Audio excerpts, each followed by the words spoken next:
ঈদের ছুটিতে বেনাপোল পেট্রাপোল স্থলবন্দর দিয়ে ভারত ভ্রমণের যাত্রী চাপ বেড়েছে দ্বিগুণ। প্রচণ্ড রোদের মধ্যে সড়কে খোলা আকাশের নিচে দীর্ঘক্ষণ দাঁড়িয়ে থাকতে হচ্ছে তাদের। যাত্রীদের অভিযোগ, পেট্রাপোলে ধীর গতির কারণে দুর্ভোগে পড়তে হচ্ছে। এখন জন্ম সনদ দিয়ে খোলো বিকাশ স্টুডেন্ট অ্যাকাউন্ট। নিজের বিকাশ নিজে কর।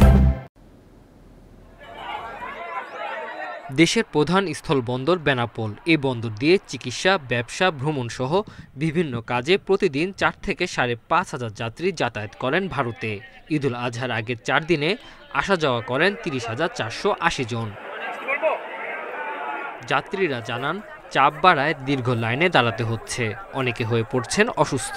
পেট্রাপোল, বিএসএফ ও ইমিগ্রেশনের ধীরগতির কারণে দুর্ভোগে পড়তে হচ্ছে বলে অভিযোগ তাদের। এখানে গ্রিন লাইন পরিবহনে আসছি, আইসা লাইনে দাঁড়াইছি। আমার আগে টাকা খায়া দালাল এবং এখানে স্থানীয় কর্তৃপক্ষ এবং প্রশাসনের লোকজন জড়িত এটার সাথে। আপনারা জানেন, আমার পেছন থেকে আসেন।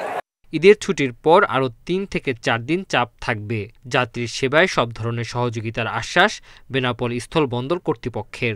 যাত্রী হয়রানি যাতে না হয় এবং একই সাথে যাত্রীদের সেবা নিশ্চিত করার জন্য আমরা সংশ্লিষ্টদেরকে নির্দেশনা দিয়েছি এবং সুন্দর ব্যবস্থাপনার মাধ্যমে আমাদের বন্দরে আন্তর্জাতিক প্যাসেঞ্জার টার্মিনাল কার্যক্রম যেন স্বাভাবিক থাকে সে ব্যাপারেও আমরা যথাযথ ব্যবস্থা নেওয়ার জন্য সংশ্লিষ্টদেরকে নির্দেশ দিয়েছি। ধীরগতির বিষয়ে পেট্রাপোল কর্তৃপক্ষের সাথে কথা চলছে বলে জানিয়েছে ইমিগ্রেশন পুলিশ। Independent news.